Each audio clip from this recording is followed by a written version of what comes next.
December రాగానే ప్రపంచమంతా ఒక అట్మాస్ఫియర్ స్టార్ట్ అయిపోతుంది. ఏమిటది? క్రిస్మస్.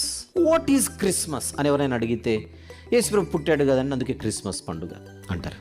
ఎందుకు పుట్టాడు? మనం కేకులు కట్ చేసుకోవడానిక? ఎందుకు పుట్టాడు?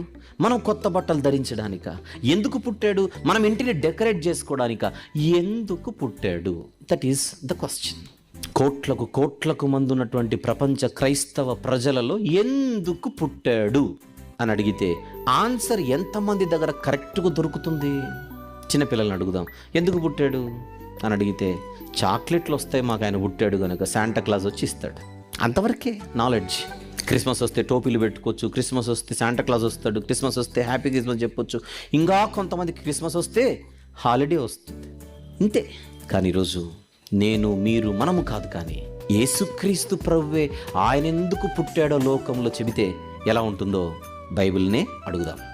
సత్యమును గూర్చి సాక్ష్యం ఇచ్చుటకు నేను పుట్టి తిని, ఆ పుట్టడాన్నే కదా మనం క్రిస్మస్ అంటుంది. Why were you born my lord అని అడిగితే I was born to testify to the truth. నేను సత్యమును గూర్చి సాక్ష్యం ఇచ్చుటకు పుట్టాను. Number 1, I was born.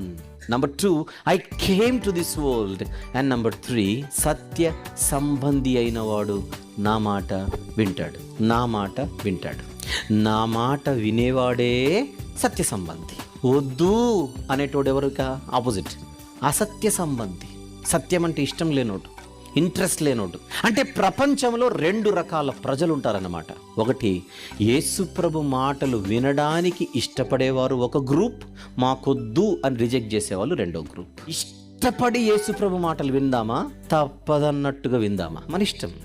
ఇప్పుడు మనం దేవుని సంబంధులమో సాతాను సంబంధులమో తేలిపోవాలనంటే అసలు వాక్యాన్ని మనం ఇష్టపడి, అంటే సత్యాన్ని మనం ఇష్టపడి, యేసయ్య మాటలను ఇష్టపడి మనం వినగలిగే స్థితిలో ఉన్నామా అన్న క్వశ్చన్ మనం వేసుకుందాం.